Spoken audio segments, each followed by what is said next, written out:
Hello guys, ഒരുപാട് നാളായില്ലേ ഒരു drawing ഒക്കെ വരച്ചിട്ട്. അപ്പതാ നമ്മുടെ തേനീച്ച കുട്ടിക്ക് ശേഷം ഞാൻ എന്താ അടുത്ത പടം വരയ്ക്കാൻ പോവുകയാണ്. ക്രിസ്മസ് അല്ലേ വരുന്നത്, അപ്പോൾ പിന്നെ ക്രിസ്മസ് റിലേറ്റഡ് ആയ ഒരു ചിത്രം വരച്ചാലോ? സൂര്യൻ മാറി ആകാശം ഇരുട്ടിലാവുമ്പോൾ നമുക്ക് തരാനുള്ള ഒരു സമ്മാന പൊതിയുമായി ഒരു ദേവദൂതൻ വരാറുണ്ടല്ലോ. അങ്ങനെയൊക്കെയാണല്ലോ കഥകളിൽ. ആ ദേവദൂതനെയാണ് കേട്ടോ ഞാൻ വരയ്ക്കുന്നത്. വേറെ ആരാ? നമ്മുടെ സാന്താക്ലോസ്. എനിക്കെന്തായാലും സമ്മാനം കൊണ്ടുവരാൻ നമ്മുടെ ക്രിസ്മസ് അപ്പൂപ്പൻ ഇതുവരെയും വന്നിട്ടില്ല. നിങ്ങൾക്കും വന്ന് കാണില്ല അല്ലേ? എനിവേ, അതൊരു വിശ്വാസമായി തന്നെ ഇരിക്കട്ടെ. പിന്നെ എൻ്റെ ഈ ചിത്രം കണ്ടിട്ട് ശരിക്കും ഇത് ക്രിസ്മസ് അപ്പൂപ്പൻ ആയോ എന്ന് ചോദിച്ചാൽ ആയോ എന്ന് നിങ്ങൾ തന്നെ നോക്കിയിട്ട് പറയൂ ഗൈസ്. നല്ല അടിപൊളിയായിട്ട് ചിത്രം വരയ്ക്കുന്നവർ ഇത് കണ്ടിട്ട് ഇതാണോ സാന്താക്ലോസ്, ഇതൊക്കെ ഒരു പടം വരെയാണോ എന്ന് ചിന്തിക്കുന്നവർ ഇത് കാണാതിരിക്കുന്നതായിരിക്കും കൂടുതൽ നല്ലത്. ഞാൻ അത്ര പെർഫെക്റ്റ് ആയിട്ടൊന്നും പടം വരയ്ക്കുന്ന ആളല്ല.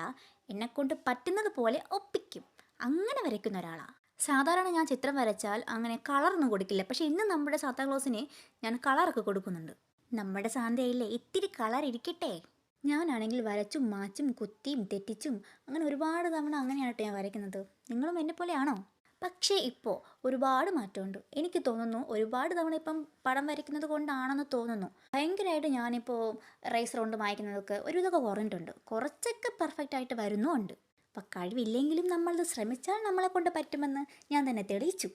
അതുമാത്രമല്ല, എനിക്ക് വരയ്ക്കാൻ ഏറെ ഇഷ്ടവും കാർട്ടൂൺ ചിത്രങ്ങളാണ്. കാരണം അത് വരയ്ക്കുമ്പോൾ മാത്രമാണ് ഞാൻ വരയ്ക്കുന്നത് കുറച്ചെങ്കിലും കൊള്ളാമെന്ന് എനിക്ക് തോന്നിയിട്ടുള്ളൂ. വേറെ ഞാൻ എന്ത് വരച്ചാലും എവിടെയെങ്കിലുമൊക്കെ അത് ഫ്ലോപ്പായി പോകും. ഏകദേശമൊക്കെ നമ്മുടെ ആ ക്രിസ്മസ് അപ്പൂപ്പൻ ഇവിടെ റെഡി ആയിട്ടുണ്ട്.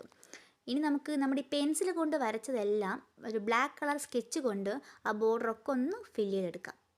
എന്നിട്ടെന്താ, നമ്മുടെ തൊപ്പിക്കും ക്രിസ്മസ് അപ്പൂപ്പൻ്റെ കോട്ടിനും ഒക്കെ കളറൊക്കെ അടിച്ചുകൊണ്ട് നമ്മുടെ ക്രിസ്മസ് അപ്പൂപ്പനെ മൊത്തത്തിൽ ഒരു അടിപൊളി ക്രിസ്മസ് അപ്പൂപ്പനായിട്ട് എടുക്കാം. കണ്ടില്ലേ, നല്ല ഒറിജിനൽ ആയിട്ടില്ലേ? അല്ല, അങ്ങനൊന്നും ആയിട്ടില്ല, എന്നാലും ഒപ്പിക്കാം. അപ്പോൾ അത്രയേ ഉള്ളൂ. അപ്പം നമ്മുടെ സാന്താക്ലോസിനെ ഇഷ്ടമായാൽ ലൈക്ക് ചെയ്യുക, ഷെയർ ചെയ്യുക, സബ്സ്ക്രൈബ് ചെയ്യുക. അപ്പോൾ ഓക്കെ, ബൈ.